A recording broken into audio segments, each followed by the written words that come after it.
राधे कृष्णा। जब भी प्रेम की मिसाल दी जाती है तो श्री कृष्ण और राधा के प्रेम का नाम सबसे ऊपर लिया जाता है। राधा और श्री कृष्ण के प्रेम को जीवात्मा और परमात्मा का मिलन कहा जाता है। सदियों से पीढ़ी दर पीढ़ी राधा और कृष्ण की प्रेम की कहानी सुनती और चली आ रही है। तो मन में यही सवाल आता है कि श्री कृष्ण ने राधा से विवाह क्यों नहीं किया? वह क्या कारण था कि श्री कृष्ण और राधा का विवाह नहीं हो पाया? तो आइए जानते हैं वह कारण। जब कृष्ण के प्रति राधा का प्रेम समाज को चुभने लगा तो घर से उनके निकलने पर रोक लगा दी गई। लेकिन कृष्ण की बंसी की धुन सुनकर राधा खुद को रोक नहीं पाती थी। यह देखकर उनके घर वालों ने उन्हें खाट से बांध दिया था। पूर्णिमा की शाम थी। राधे को बांसुरी की मधुर आवाज सुनाई दी। उन्हें लगा कि वह अपने शरीर को छोड़ के बस वहां से चली जाएं। कृष्ण को राधे की इच्छा और उस पीड़ा का एहसास हुआ जिससे वह गुजर रही थी। वह उद्धव और बलराम के साथ राधा के घर गए और उनकी छत पर जा चढ़े। श्री कृष्ण ने कहा, जब 8 साल पहले मैया ने मुझे ओखली से बांध दिया था तो यह लड़की मेरे पास आई थी। तभी उसकी नज़र मुझ पर पड़ी।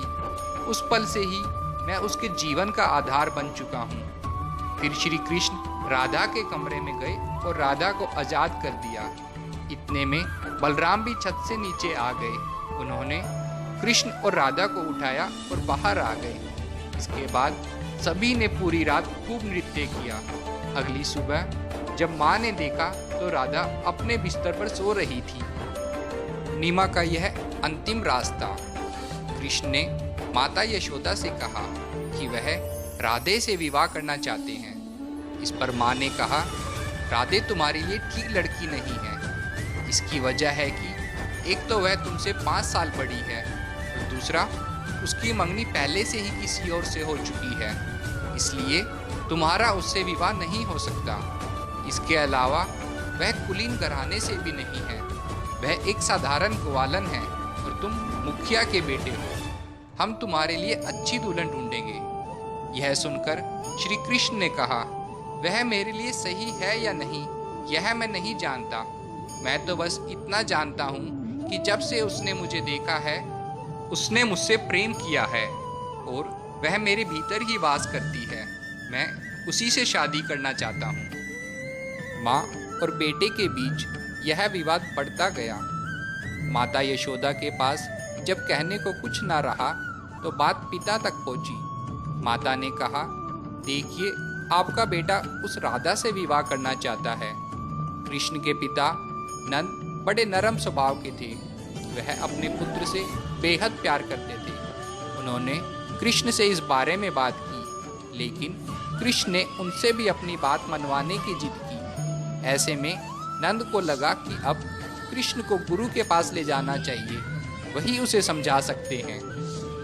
ऋषि सांदीपनी श्री कृष्ण के गुरु थे। गुरु ने कृष्ण को समझाया, तुम्हारे जीवन का उद्देश्य अलग है।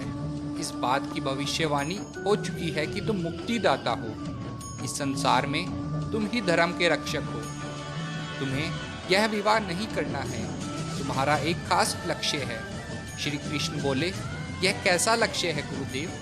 अगर आप चाहते हैं कि मैं धर्म की स्थापना करूं, तो क्या इस अभियान की शुरुआत मैं इस धर्म के साथ करूं?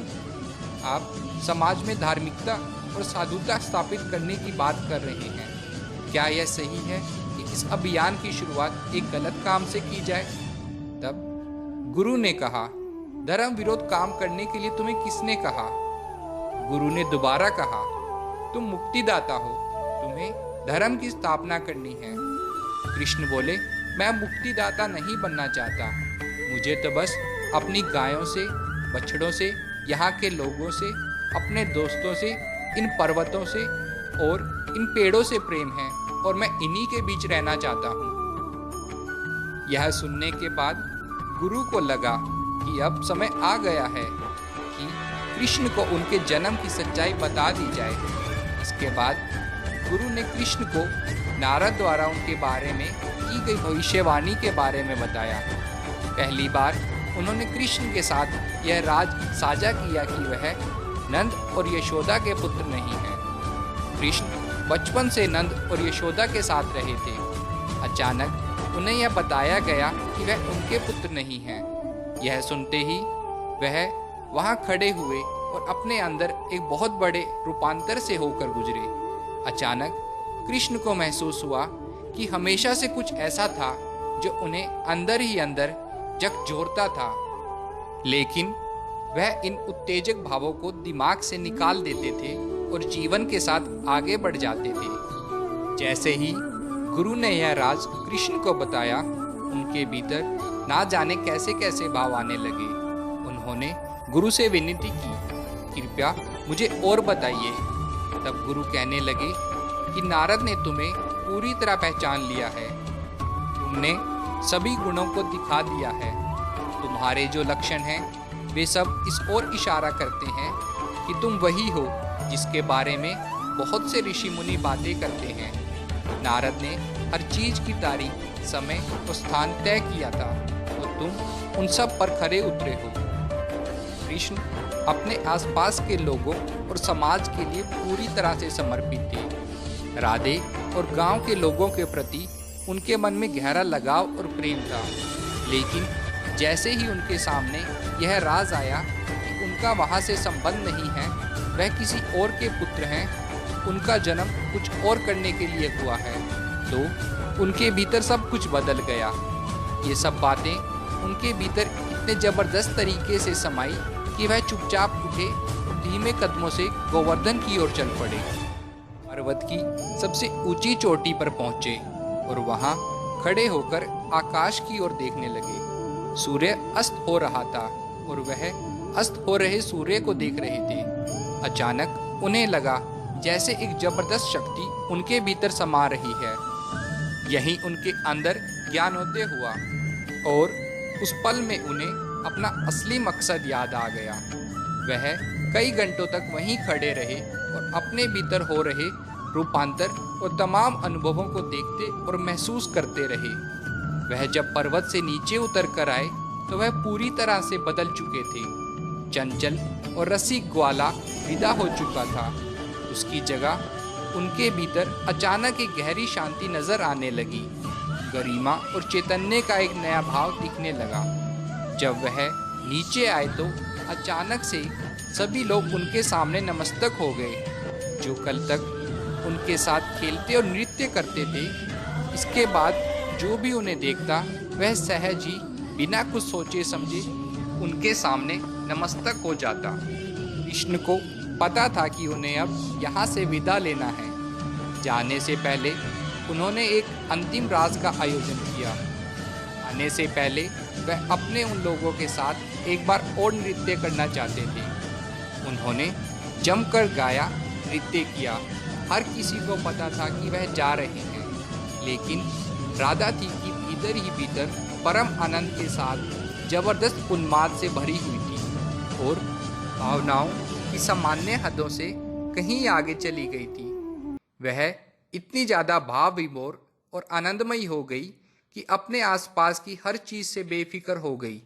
श्री कृष्ण जानते थे कि राधा के साथ क्या घट रहा है। वह उनके पास गए, उन्हें बाहों में लिया, अपनी कमर से बांसुरी निकाली और उन्हें सौंपते हुए बोले, राधे, यह बांसुरी सिर्फ तुम्हारे लिए है। अब मैं बांसुरी को कभी हाथ नहीं लगाऊंगा। इतना कहकर वह वहां से चले गए। इसके बाद उन्होंने कभी बांसुरी नहीं बजाई। उस दिन के बाद राधा ने कृष्ण की तरह बांसुरी बजाना शुरू कर दिया और यही वो कारण था कि श्री कृष्ण और राधा का विवाह नहीं हो पाया था। अगर आपको यह वीडियो अच्छी और ज्ञानपूर्वक लगी तो इस वीडियो को लाइक ज़रूर कीजिएगा और चैनल को सब्सक्राइब कर दीजिए। जय राधे कृष्णा।